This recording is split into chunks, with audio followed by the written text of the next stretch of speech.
दोस्तों, एक बूढ़ा आदमी लकड़ी काट रहा था। तभी उसे अचानक एक अंगूठे के साइज का लड़का दिखाई देता है। लड़का इतना छोटा था कि बूढ़े आदमी ने उस पर ध्यान ही नहीं दिया और तभी बूढ़े आदमी को लगा कि उसकी आंखें कमजोर हो गई हैं। इस वजह से वह सही से देख नहीं सकता और लकड़ियों को लेकर घर की ओर जाने लगता है। तभी लड़का तुरंत ही लकड़ियों को एकत्र करके मुर्गे पर बैठकर घर के अंदर पहुंच गया। पर कमजोर नजर वाली बूढ़ी दादी ने भी उसे नहीं देखा और मुर्गे को बाहर भगाने लगती है।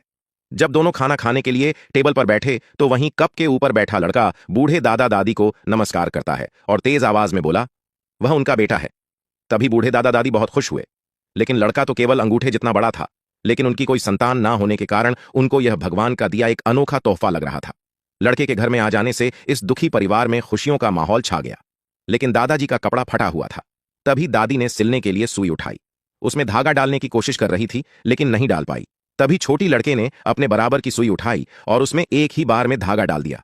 तभी कपड़ा सिल जाने के बाद बूढ़े आदमी ने अपनी पत्नी से छोटे बच्चे का ख्याल रखने के लिए बोला और घोड़े को लेकर खेती करने के लिए चला गया। लेकिन तभी बूढ़ी दादी ने लड़की को कंधे पर बैठाया और भेड़ बाहर निकाला और दादी ताजे फल लेने के लिए पेड़ के नीचे खड़ी हो गई और छोटा लड़का दादी की झोली में फल तोड़कर डाल रहा था। लड़के की मदद से दादी ने जल्द ही बहुत सारे सेब एकत्र कर लिए।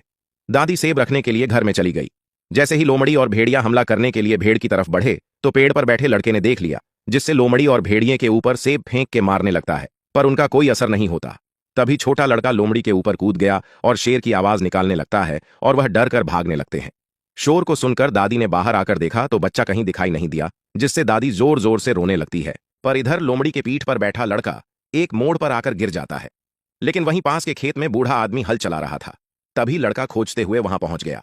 पर आलसी घोड़े को देखकर लड़के ने बूढ़े आदमी से कहा, घोड़े से खेत में हल चलवाने का बेहतरीन तरीका मेरे पास है। और वह घोड़े के पीठ पर चढ़ गया और उसके कान में बोला, अगर तुम अच्छे से हल चलाओगे तो मैं तुम्हें ताजी ताजी व हरी घास खाने के लिए दूंगा। घोड़े ने यह सुनकर तुरंत ही अपना काम शुरू कर दिया। बूढ़े आदमी ने अपनी बेटे की कुशलता देखकर तुरंत ही पेड़ के नीचे आराम से लेट गया। तभी वहां से एक जमींदार गुजर रहा था, लेकिन उसने देखा कि बिना किसी सवार के घोड़ा हल चला रहा है और उसे घोड़े को खरीदने के लिए सोचा। पर जैसे ही जमींदार बूढ़े आदमी को मारने वाला था तो अचानक घोड़ा बोलने लगा। तभी जमींदार को लगा, यह कोई साधारण घोड़ा नहीं है, यह तो अकेले काम करने के अलावा यह बोल भी सकता है। तभी उसने घोड़ा खरीदने के लिए 2000 रुपए बूढ़े आदमी को दिए और जमींदार घोड़े को लेकर अपने घर की ओर जाने लगा।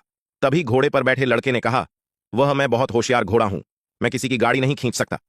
बेवकूफ। जमींदार ने इस विषय में हां बोलकर फिर भी घोड़े को अपने साथ ले जाने का फैसला किया।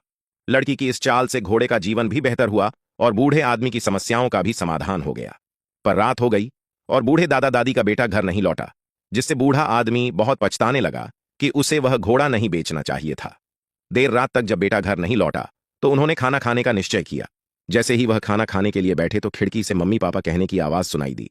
दौड़ते हुए तुरंत खिड़की खोली और अपने बच्चे को देखकर बहुत खुश हो गए और तीनों मिलकर खुशी खुशी रहने लगे।